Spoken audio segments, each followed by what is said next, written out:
Karena Tuhan selalu sudah mendahului kita, Tuhan bisa tutup apa aja. Jadi kalau ada penundaan, ngucap syukur. Karena Tuhan tahu yang terbaik buat kita. Amin. Kita buka sama-sama Ulangan pasal yang ke-31 ayatnya yang ke-8.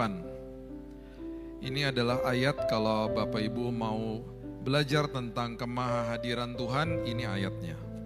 Karena ayat ini memberitahu kepada kita bahwa Dia ada di masa depan, Dia ada bersama dengan kita hari ini. Ulangan 31 ayat 8 mengatakan begini. Sebab Tuhan, Dia sendiri akan berjalan di depanmu. He has gone before you. Dia ada di depan saya, Dia ada di hari esok saya. Dan yang satu sisi lagi, Dia sendiri akan menyertai engkau. Berarti Dia ada bersama saya hari ini. Dia tidak akan membiarkan engkau, Dia tidak akan meninggalkan engkau. Janganlah takut dan janganlah patah hati. Ayat ini harusnya memberikan kita penghiburan bahwa Tuhan sudah ada di hari esok kita. Besok hari Senin, kita punya rencana, tapi kita belum ada di sana. Tuhan sudah ada di sana. Dia sudah siapkan yang terbaik buat Bapak, Ibu, dan saya. Berarti Tuhan menembus waktu. Kalau Tuhan menembus waktu, berarti Dia selalu punya kuasa untuk memerintahkan apa saja yang ada di depan kita, untuk dipertemukan sama kita, baik itu orang, baik itu kesempatan, untuk membawa hidup kita terus naik dan tidak turun. Itu Tuhan. Nah, banyak sekali jawaban-jawaban doa yang kita terima mungkin hari ini, mungkin kita kaget dan mungkin kita kecewa. Kecewa itu normal secara manusia. Yah, kok dapatnya ini? Ketika kita merasa begitu, ingatkan diri kita bahwa jawaban yang Tuhan berikan selalu ujungnya membawa kebaikan bagi kita. Kalau kita tidak melatih diri kita seperti begitu dan kita gampang kecewa sama Tuhan dan kita kecewa sama jawabannya, normal. Jangan kecewa sama Tuhannya.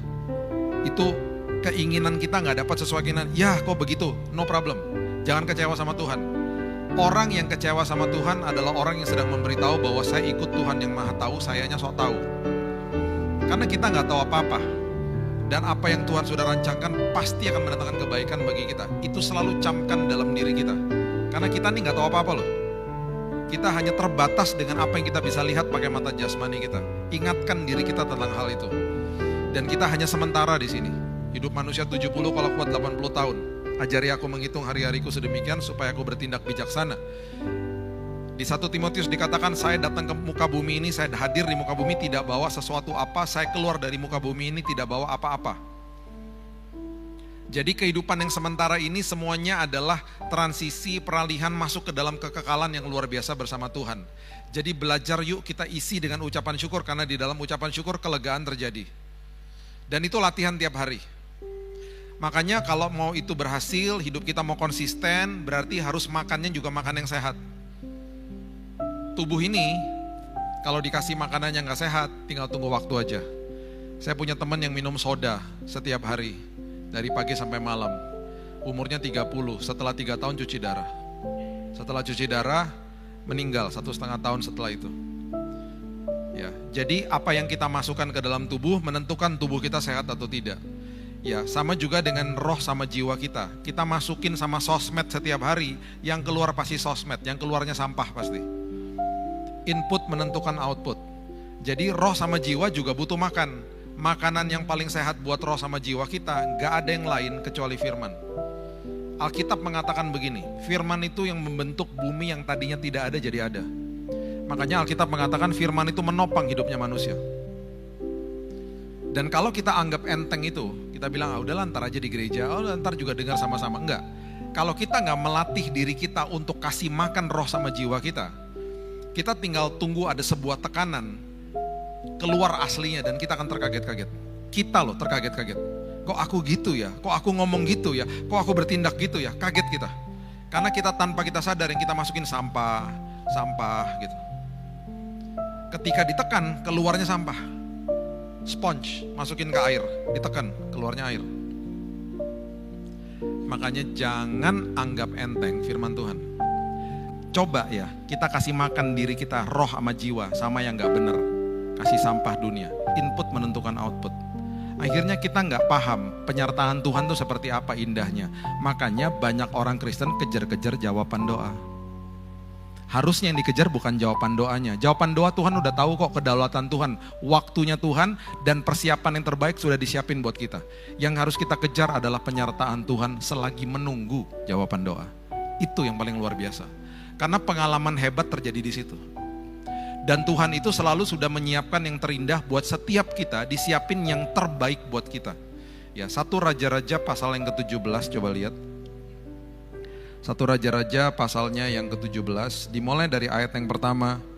Ya, saya bacakan. Ini cerita tentang Elia mengatakan begini. Lalu berkatalah Elia orang Tisbe dari Tisbe Gilead kepada Ahab, demi Tuhan yang hidup Allah Israel yang kulayani, sesungguhnya tidak akan ada embun atau hujan pada tahun-tahun ini, kecuali kalau kukatakan. Kemudian datanglah firman Tuhan kepadanya, pergilah dari sini, berjalanlah ke timur, bersembunyilah di tepi sungai Kerit di sebelah timur sungai Yordan. Di sini terjadi kekeringan, sekarang kamu pergi ke sana. Penyertaan saya ada di sana karena saya sudah mendahului kamu ke sana.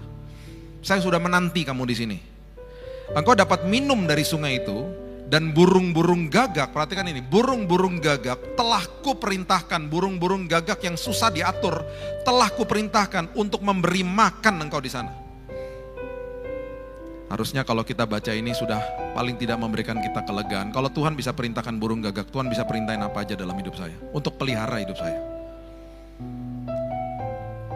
Lalu ia pergi dan melakukan seperti firman Tuhan, ayat yang kelima, ia pergi dan diam di tepi sungai Kerit di sebelah timur sungai Yordan. Perhatikan ayat 6, pada waktu pagi dan petang, waktunya Tuhan selalu tepat. Pagi dan petang, burung-burung gagak membawa roti dan daging kepadanya, dan ia minum dari sungai itu. Pagi dan petang, burung-burung gagak bawa, paginya bawa McDonald's, siangnya atau petangnya bawa Burger King, roti sama daging. Berarti itu burung-burung diperintahkan sama Tuhan ngambil roti terbaik, ambil daging terbaik dari rumah penduduk, dibawa kepada Elia tepat waktu pagi dan petang. Bisa cuma satu burung ngambil dua, atau dua burung ngambil satu-satu masing-masing dibawa ke dia. Itu kan Tuhan. Nah, masalahnya gini, di dalam setiap musim kan berubah. Kita ini kalau kita ngomong finansial ya, misalnya kita ngomong berkat finansial, itu Tuhan menggunakan pipa-pipa untuk menyalurkan berkat finansial itu lewat pekerjaan, usaha, atau belas kasihan orang lain. Pipa bisa tutup kapan aja, sumber gak pernah tutup. Karena sumbernya Tuhan. Sumber atas segala sumber, raja segala raja, nama segala nama. Itu Tuhan. Nah, yang dikejar jangan pipanya, karena pipa itu ngikutin musim, bisa tutup kapan aja. Sungai Keritnya kering Bapak Ibu, karena memang musim kering. Jadi di musim-musim tertentu, apa yang ada di bumi ini akan kering. Tapi Tuhan gak pernah kering, sumber gak pernah kering. Tuhan tinggal perintahin lagi, dia bilang gini di ayatnya yang ke-7. Tetapi sesudah beberapa waktu, sungai menjadi kering. Sebab hujan tiada turun di negeri itu. Maka datanglah firman Tuhan kepada Elia, bersiaplah, sekarang kamu pergi ke Sarfat yang termasuk wilayah Sidon, dan diamlah di sana. Kenapa? Ketahuilah aku telah memerintahkan, kalau tadi burung-burung gagak, sekarang Tuhan perintahkan seorang janda untuk memberi engkau makan. Jandanya bukan janda kaya, janda miskin, yang hanya punya segenggam tepung. Ketika dia kasih, itu habis sudah semuanya, karena dia bilang gini, ini tinggal segenggam tepung, saya makan sama anak saya kelar, udah selesai udah. Elia datang, Elia bilang gini, Bu, katanya Tuhan, ibu tabur dulu ke saya, karena apa yang kecil di dalam tanganmu, kalau bermitra sama Tuhan jadi perkara besar, Bu. Jadi yuk Bu, kita belajar sama-sama. Saya dipelihara Tuhan, Tuhan memerintahkan ibu, ibu juga akan dapat mujizat Tuhan, mujizat terjadi. Seringkali Tuhan bisa perintahin apa aja yang aneh-aneh. Dan seringkali Tuhan juga bisa perintahkan kita untuk membantu di orang-orang lain, di sekitar kita bahkan, dalam kondisi yang sangat terbatas. Yang sangat terbatas. Justru di situ kita belajar bahwa apapun yang kecil di tangan saya, kalau bermitra sama Tuhan jadi perkara besar. Tongkat di tangan Musa gak ada artinya. Bermitra sama Tuhan lautan kebelah. 5 roti dan 2 ikan gak ada artinya. Bermitra sama Tuhan ribuan orang makan, 5.000 pria loh. Kalau itu anaknya 2, istri 1, ada sekitar 15-20 ribu orang hari itu. Daud, dia cuma bawa 5 batu. Dia bawa umban, dia bawa tas kecil buat batunya, sama dia bawa tongkat ketika berhadapan sama Goliat. Dia seorang bocah yang lagi bawa roti sama keju ke lembah Tarbantin untuk kakak-kakaknya. Dia gak tahu dia bangun pagi hari itu dia akan berhadapan sama Goliat. Dia lagi bawa roti. Dia disuruh berhadapan sama Goliat karena ada sebuah kalimat yang dia ucapkan di lembah Tarbantin. Dengan beraninya dia katakan, siapa makhluk ini yang tidak bersunat? Karena saat itu orang yang tidak bersunat adalah orang yang tidak memiliki penyertaan Tuhan. Dia bilang, kamu punya penyertaan Tuhan, kita bangsa yang disunat. Karena umur 8 hari disunat, itu lambang penyertaan Tuhan. Kamu harusnya berani dong. Mereka ketakutan semuanya, karena mereka sekedar tahu kebenaran, tidak dikuasai hidupnya sama kebenaran. Dia gak ada takutnya. Gara-gara kalimat itu, dia beraudiensi sama Raja Saul. Raja Saul bilang gini, kamu tuh anaknya siapa sih? Anaknya Isai. Terus kamu tuh bisa apa? Dia bilang gini tiba-tiba, Raja, aku tuh udah biasa merobek rahangnya singa dan beruang. Karena mereka adalah makhluk-makhluk yang tidak bersunat. Goliat sama aja, gak bersunat, bentuknya aja beda. Berani banget ngomongnya. Nasib sebuah bangsa diserahkan kepada bocah 19 tahun yang lagi bawa roti sama keju. Kalau dia kalah, bangsa Israel jadi budaknya Goliat. Itu perjanjian mereka soalnya, duel satu sama satu. Yang Daud katakan di awal, itu sebenarnya dia lagi ngasih tahu begini sama bangsa Israel. Kamu ya, kirim prajurit yang paling kecil, yang paling kurus berhadapan sama Goliat, menang kamu. Karena kamu Yahudi, karena kamu disunat, dia gak disunat. Kamu punya penyertaan Tuhan, dia gak punya penyertaan Tuhan. Makanya ya, kalimat penyertaan Tuhan itu kalau diucapkan banyak orang bilang gini, amin, tapi gak ngerti intinya. Penyertaan Tuhan itu berarti Roh Kudus yang ada di dalammu tidak pernah tinggalkan dirimu sepersekian detik pun. Walaupun mungkin kemarin kau berbuat salah. Dia adalah meterai keselamatan yang ditempatkan sama Bapa di sorga, roh daripada Tuhan sendiri yang memandu kita hari lepas hari. Makanya saya selalu katakan, jangan cuma ngerti firman, hidupnya dikuasai firman, naik level terus setiap hari. Makanya harus apa? Makan makanan rohani. Saya lupa Pak, tapi firman yang saya baca 2 hari lalu, no problem. Nanti kalau sekarang saya tanya, makanan yang kita makan 2 hari lalu apa ingat? Pasti lupa. Makanan kemarin mungkin masih ingat 2 hari lalu. 2 hari lalu aku di mana ya? Makan sama siapa ya? Pasti berusaha berpikir. Gak masalah. Nanti ketika ada waktunya di mana kita butuh firman itu yang sudah pernah kita baca atau dengar, itu tugasnya Roh Kudus untuk bawa dari kedalaman, dibawa ke permukaan. Itu bahasa Ibrani-nya dalah, ditimba dari dalam. Itu tugasnya Roh Kudus untuk mengingatkan saudara dan saya. Tugas kita apa? Baca, renungkan, dengar firman Tuhan. Sampai-sampai di Amsal dikatakan begini, incline your ears. Itu bahasa Inggrisnya. Arahkan telingamu kepada ucapanku. Simpan di dalam lubuk hatimu. Karena itu sumber daripada kehidupan dan kesembuhan bagi yang membutuhkan. Begitu dahsyatnya itu firman. Dia gak peduli. Apapun yang kecil di tangan saya, kalau bermitra sama Tuhan jadi perkara besar. Mati Goliat.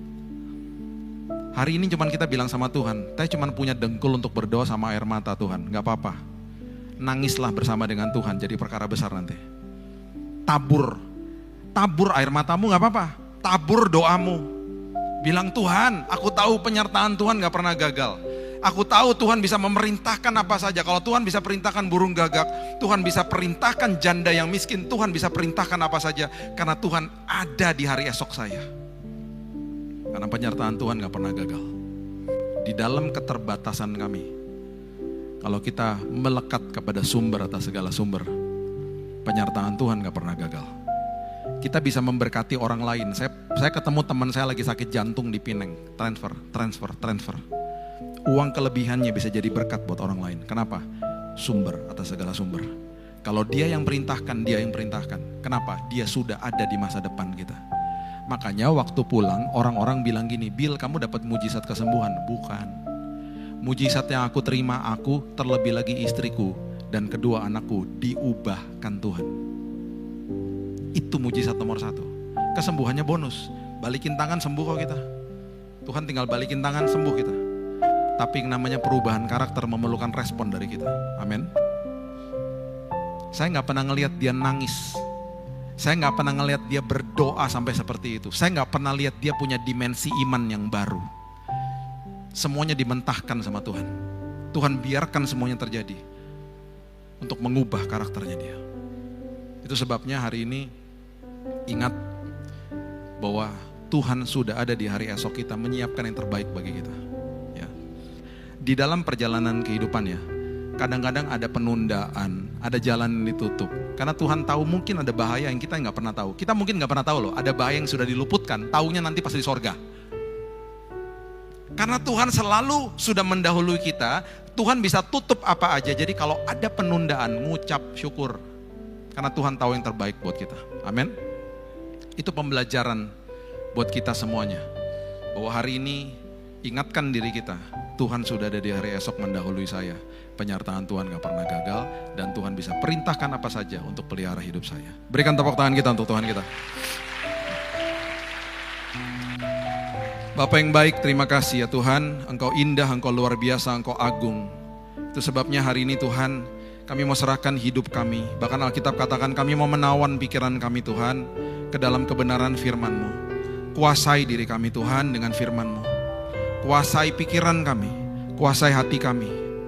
Kami mau Tuhan hidup kami berkemenangan. Kami mau disadarkan kembali hari ini bahwa Tuhan sudah ada di masa depan kami. Tuhan yang pelihara kami. Kalau Tuhan bisa perintahkan burung gagak, Tuhan bisa perintahkan janda yang miskin, Tuhan bisa perintahkan apa saja. Di hari esok kami ada hal-hal perkara indah sudah menanti bagi kami. Kalau hari ini kami sedang lihat hal-hal yang tidak enak, ajari kami supaya kami senantiasa mengucap syukur aja Tuhan. Karena semua rancangan Tuhan pasti datangkan kebaikan bagi kami. Engkau maha tahu, Engkau maha kuasa, Engkau maha hadir Tuhan. Itu sebabnya hari ini kami serahkan hidup kami dalam tangan Tuhan. Kami berserah bukan artinya kami menyerah Tuhan. Kami berserah kepada Tuhan. Dan kami percaya perjalanan kami, perjalanan iman kami bersama dengan Yesus akan membuahkan banyak kesaksian. Bapa yang baik, meteraikan firman ini, karena kami juga sudah dimeteraikan sama Roh Kudus. Hanya di dalam nama Tuhan Yesus kami sudah berdoa dan mengucap syukur. Kita sama-sama katakan, amin. Tuhan berkati.